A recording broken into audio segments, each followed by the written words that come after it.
이 시간 우리에게 주시는 하나님의 말씀 사도행전 2장 42절에서 47절까지 말씀입니다.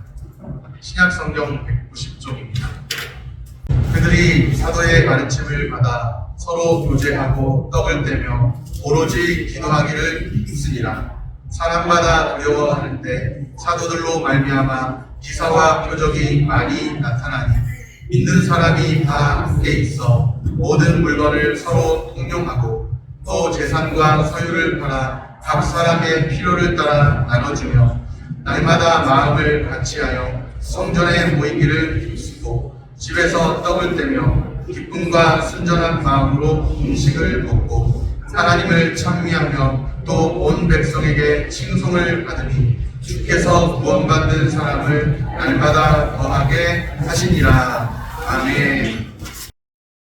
샬롬, 주님의 평강이 함께하기를 소원합니다. 아멘. 2024년의 마지막 주일을 우리가 보내고 있습니다. 2025년 새로운 한 해는 참 교회의 모습, 참 교회의 정신을 회복할 수 있기를 바랍니다. 초대교회로 돌아가자, 이런 말을 한 번쯤 들어보셨을 것 같습니다. 초대교회가 어떠했기에 기독교 전 역사에 있어서 교회가 추구해야 할 원형이 되었을까요? 초대교회의 모습을 오늘 같이 살펴보기를 원합니다. 초대교회는 크게 4가지 특징을 갖추고 있었죠. 42절 말씀입니다. 42절 같이 읽겠습니다. 그들이 사도의 가르침을 받아 서로 교제하고 떡을 떼며 오로지 기도하기를 힘쓰니라. 아멘. 4가지 특징이 무엇인가? 사도의 가르침, 서로 교제하고 떡을 뗀 기도하기를 힘씀입니다. 첫째로 사도의 가르침입니다. 헬라어 본문에 따르면 사도들의 가르침, 그렇게 되어 있습니다. 사도들은 복수형이죠. 가르침은 단수형으로 되어 있습니다. 그 의미는 여러 사도가 하나의 가르침을 유지했음을 보여줍니다. 사도들은 복수형, 여러 사도. 가르침은 단수형인데 여러 사도가 하나의 가르침을 유지했다는 것을 보여줍니다. 그들이 가르친 내용이 무엇일까요? 예수님의 말씀들과 예수님이 행하신 일입니다. 둘째로 서로 교제했습니다. 교제에 해당하는 헬라어 단어는 코이노니아입니다. 코이노니아 교회 생활하면서 한두 번 들어보셨을 것 같기도 한데 오랜 교회 생활하신 분들 코이노니아가 뭔지 아시죠? 코이노니아의 기본적인 개념은 함께 나누는 것입니다. 초대교회 성도들은 자신의 재산을 함께 나눴습니다. 보통 이제 코이노니 하면 교제 이렇게 생각하는데 원래 그 의미는 기본적인 개념은 함께 나누는 것. 초대교회 성도들은 자신의 재산까지도 함께 나눴습니다. 유무상통이라고 하죠. 있는 사람과 없는 사람이 서로 통합니다. 자신의 재산을 신앙 공동체의 유익을 위해서 사용했습니다. 억지로 한 것이 아니죠. 자발적으로 기쁨 가운데 했습니다. 나눔 속에 기쁨이 충만했습니다. 부담이 가득했던 것이 아니라, 물론 부담이 있을 수도 있겠지만 오히려 그것보다는 기쁨이 충만했습니다. 셋째로 떡을 떼는 일입니다. 초대교회가 떡을 떼는 것은 단순히 어떤 먹는 것만을 말하는 것이 아니죠. 식사 단순만을 말하는 게 아닙니다. 주의 만찬, 성찬을 의미하는 것으로 이해됩니다. 성찬은 어떤 의미가 있나? 우리가 이제 몇 번 이번 연도까지는 상반기, 하반기 2번 성찬식을 하지만 이제 다음 연도 2025년도에는 분기별로 4번 정도를 상반기에 2번, 하반기에 2번 이렇게 성찬식을 하게 되는데 성찬식의 의미는 무엇인가? 성찬의 의미는 무엇인가? 그리스도와의 연합과 교통의 의미가 담겨 있습니다. 그리스도와 연합한 사람, 그리스도와 교통한다는 그런 의미가 담겨 있죠. 그렇기 때문에 성찬이 중요하게 초대교회에서 이해되었습니다. 그리스도와의 연합과 교통의 의미가 담겨있기 때문이죠. 넷째로 기도하기를 힘썼습니다. 혼자서 하는 개인 기도를 말하는 것이 아니죠. 물론 개인 기도도 참으로 좋지만 함께 기도함을 말합니다. 유대인들이 성전에 모여서 공동체 기도에 참여하는 것을 가리킵니다. 초대교회에는 말씀이 있었고, 사도의 가르침, 말씀이 있었고, 또 교제가 있었고, 성찬이 있었고, 기도가 있었습니다. 말씀, 교제, 성찬, 기도. 교회의 4대 의무라고 표현하는 견해도 있더라고요. 교회는 이런 것들이 있어야 합니다. 말씀이 선포되고, 교제가 나누어지고, 성도의 교제가 있고, 성찬을 통해서 그리스도와 연합과 교통을 누리고, 또 기도를 통해서 은혜의 수단을 누리고, 교회에는 이런 것들이 있어야 합니다. 오늘날 주님의 교회가 힘써야 할 것들이 바로 이것이죠. 교회는 성경을 통하여 전달된 주의 말씀을 열심히 선포하고 보존해야 합니다. 교제와 성찬, 기도하기를 힘써야 합니다.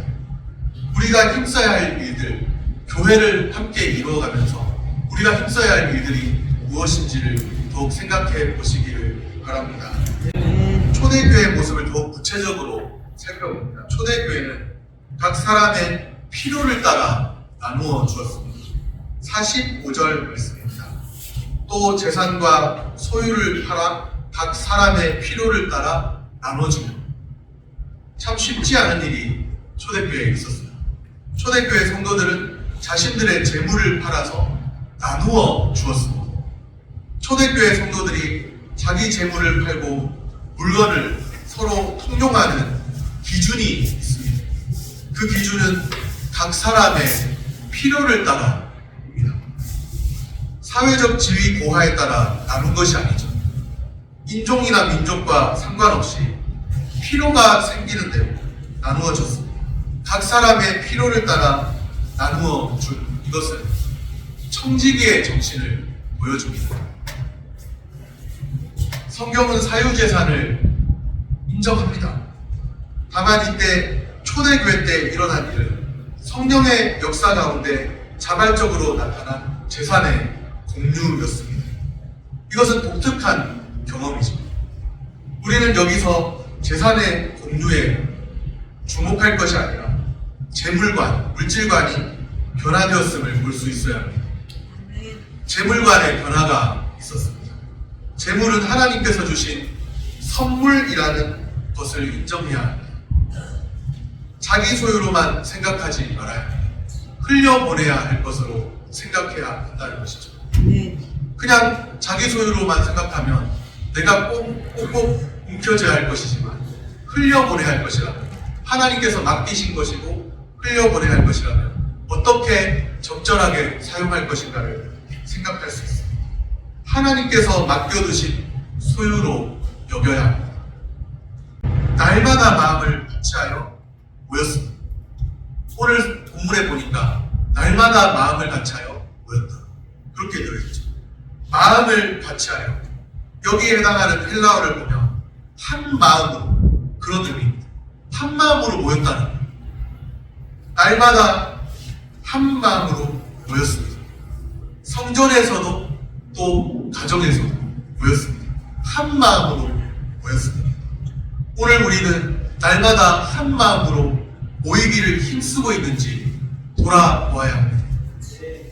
예배는 둘로 구분된다고 우리가 나눈 적이 있죠. 함께 모여서 드리는 예배가 있습니다. 또 삶으로 드리는 예배가 있습니다. 함께 모여서 드리는 예배를 우리는 공적인 예배 또는 공예배라고 부릅니다. 또 삶에서 드리는 예배를 다른 말로는 경건한 생활이다, 그렇게도 말합니다. 한 마음으로 모였다는, 한 마음으로 먼저 함께 모여야, 한 마음으로 모여야 삶의 예배도 가능하지 않겠습니까? 공적인 예배가 회복이 되어야 삶의 예배도 가능하지 않겠습니까? 한 마음으로, 날마다 한 마음으로 모였던 초대교회 그 정신이 무엇인가 생각해 보십시오. 날마다 한 마음으로 모이기를 힘쓰는 주님의 교회로 세워가기를 소원합니다. 아멘. 초대교회는 하나님을 찬미하며 온 백성에게 칭송을 받았습니다.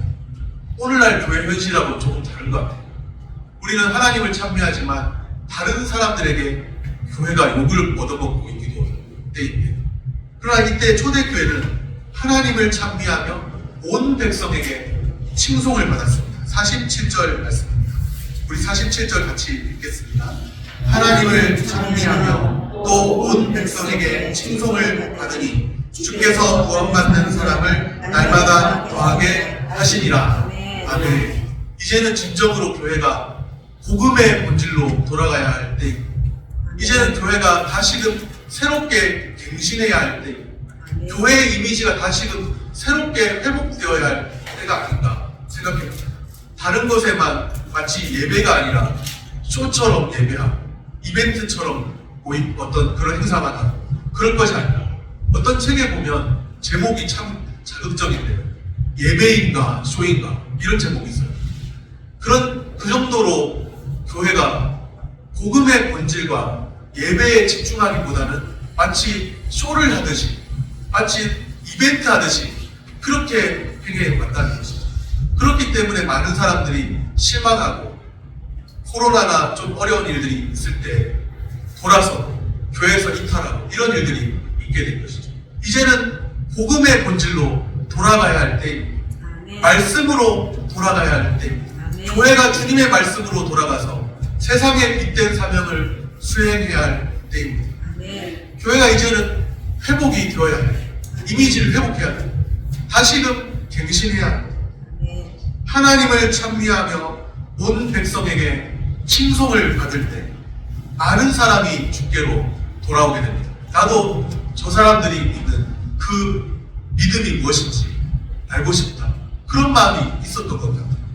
하나님을 찬미하며 온 백성에게 칭송을 받을 때 많은 사람이 주께로 돌아오게 됩니다. 그래서 교회의 이미지도 다른 사람들에게 전달될 때 건강한 그 교회의 이미지, 좋은 이미지로 전달이 잘 되어요. 교회가 이렇게 우리 교회는 참 이런 점이 좀 그래 이런 어떤 것이 전달되는 것이 아니라 우리 교회는 너무 좋다. 사실은 우리 교회라는 것이 모든 것이 주님의 교회죠. 우리가 다 흩어져 있어도 하나의 교회고 주님의 교회. 교회가 너무 좋다. 교회 생활이 너무 좋다. 이것이 되어야 복음을 전하면서 그 기쁨이 함께 공유되는 또 많은 사람이 주께로 돌아온 역사가 더해질 줄로 믿습니다.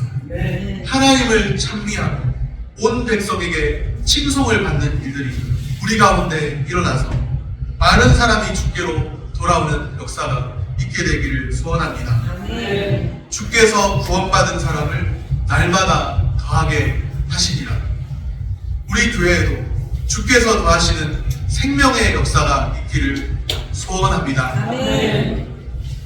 오늘 초대교회의 모습에 대해서 말씀을 통해서 살펴보았는데 초대교회의 모습 어떤 모습일까요? 말씀, 교제, 성찬, 기도가 있었습니다. 각 사람의 필요를 따라 나누어주는 일도 있었습니다. 날마다 마음을 같이하여 한 마음으로 모이기에 힘썼습니다. 성전에서도 집에서도 모였습니다. 하나님을 찬미하고 그뿐만 아니라 온 백성에게 칭송을 받았습니다. 이제 2024년 마지막이죠. 새로운 한 해를 2025년을 돌아보는 그런 시점입니다. 2025년을 맞이해야 할 시점입니다. 초대교회의 모습, 초대교회의 정신을 회복하여 참 교회로 더욱 세워져 가기를 축복합니다. 기도하겠습니다.